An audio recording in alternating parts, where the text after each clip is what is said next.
So we're going to talk about handholds. Handholds as a material is a much denser wood, if you're using wood, and stone and bone can also be excellent candidates. So some of the things that come up with handholds is that they need to be burned into the appropriate depth. Too shallow and too deep is real, just right is perfect. So I have a example here. This is a bit too shallow.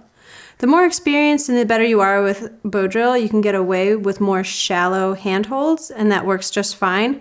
But especially in the beginning, you want a little bit more depth than this, just to kind of keep everything together.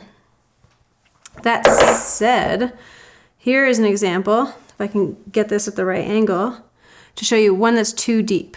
And one that's too deep also starts to encounter sidewall friction that we were talking about with fireboards. And again, there's a lot of similarities between the sockets of fireboards and the sockets of handholds. Although with handholds, you want burnishing to occur, and you don't want that nice roughed up non-glassy wood like you do in the fireboard.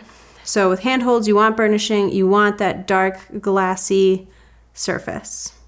This is too deep, it's going to grab at the spindle, and it's going to take away from the overall effort that you're trying to put in down the bottom circumference of the spindle. This one is angled.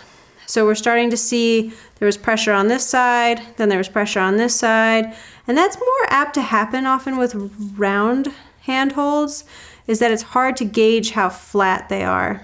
That being said, it can be done, and you really want to maintain a nice flat handhold without rotating in all of the ways that's possible. Or else you start to get all of these angles, and then it becomes this sort of obtuse, inconsistent socket. You want your handhold to fit your hand comfortably. So if we're taking hardwood pieces and splitting them in half, then it's nice to carve these edges down so they're not so rough. And when you go and hold your handhold, you're not trying to stretch your fingers out and get them close to where the spindle will be, because you'll end up creating a lot of heat around your fingertips. Just kind of nice, short, tight, firm grip. If your handhold isn't comfortable, stop, carve it, get a new one. You want this to fit in the hand in a good way, and that way you can put all of your attention and energy to what you're doing. Here's an example of a handhold I like. Nice dense piece of oak, good amount of depth, nice glassy features in there.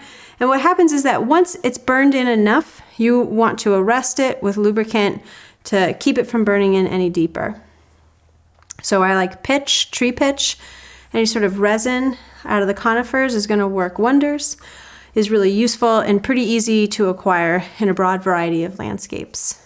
You can always utilize coniferous needles, not my go-to, works in a pinch, and anything that's oily based. So if you're at home and you want to cheat and you want to use some bar soap, maybe you're teaching a kid and what you have access to, it abides by those same principles. We're looking for a nice fatty substance that's going to get in there and arrest any further burning.